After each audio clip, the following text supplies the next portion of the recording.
Hi, I'm Judy McKenna. I'm Emily's grandmother. She asked me to come and cook something for you today.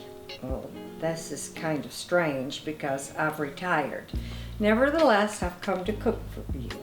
I'm going to cook pork chops. I'm going to cook black-eyed peas. We're going to have homemade cornbread and applesauce. Actually, this was probably my favorite meal growing up. I grew up in Jackson, Mississippi in the deep South, and food was very important to us. Now, my grandmother was a wonderful cook. Granddaddy at that time had a little grocery store down in Florence, Mississippi. Whoever was in the store around lunchtime got to come and eat with them. Okay, now come into the kitchen with me and let me show you how to make pork chops. Okay. This is what Emily's mother uses. I use a salt shaker, but my grandmother and my mother and my sister, who are wonderful cooks just like Emily's mother, just take a pinch from the salt bowl. And they know exactly how much to use. I don't. I'm gonna guess. That's okay, I could set a nice table. Not the best cook, but set a nice table. Okay, here we go, just a little bit. There we go. All right, now we're ready for the eggs. Now the rule of making pork chops is the same as fried chicken. You gotta dip it in egg and dip it in egg so it gets very slimy and it sticks. Then you've got to put it in flour and roll it and roll it and roll it till it's really covered in flour. You see how I'm patting them?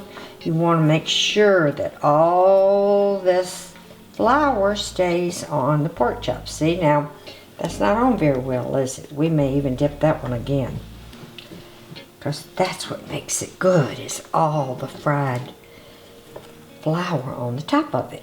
Okay, here we go now. Go.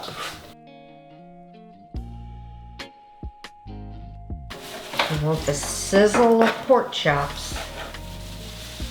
Oh, it brings back so many memories. My mother did not cook pork chops on Sunday.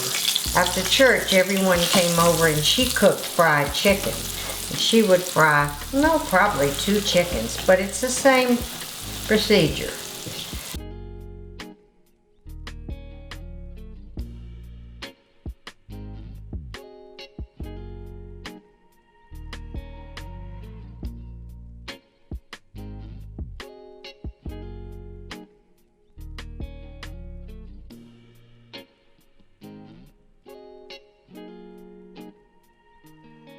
January the 1st for New Year's Day, if you're going to have luck for the rest of the year, you've got to cook black-eyed peas.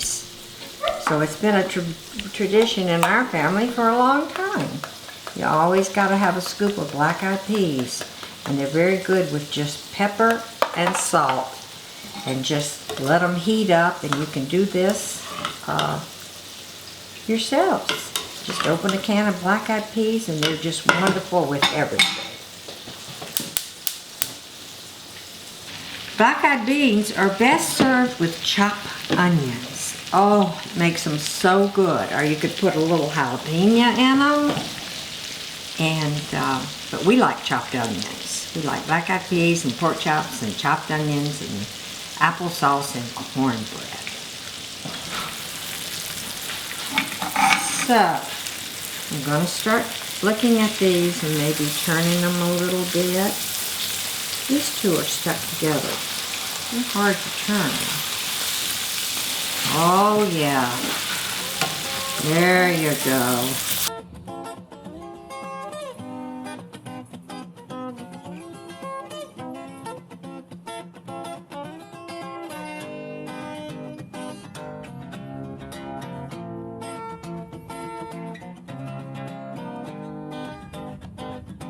The cornbread is ready. Now this is Southern cornbread. It has no sugar in it. What you eat out here has sugar in it, and it's corn muffins or corn cake. But this is cornbread, and you have to make it with white flour that you have to order from the South. And you can only make it in an iron skillet, or it doesn't taste right. And actually, we should have a big iron skillet to cook the pork chops that Mama used to cook pork chops and fried chicken in. And this is hot, that's why I'm not touching it. The rule of the iron skillet is you never wash it. You just take it and you wipe it out with some Wesson oil or some oil or something, and it cures. But you don't ever wash it. From generation to generation, it never gets washed. But it gets cured with all the wonderful things cooked in it. So it has a taste that you couldn't get anywhere else.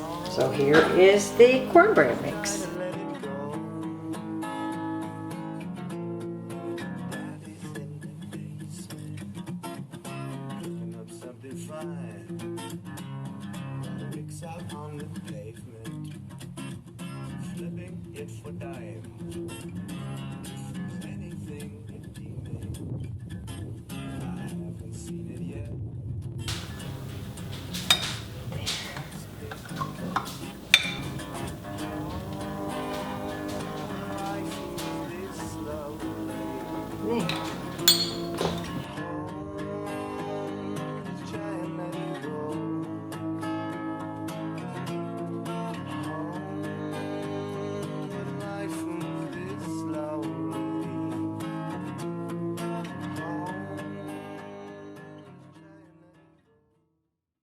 And I did feed my children regardless of what they say about the Christmas, but I was so busy.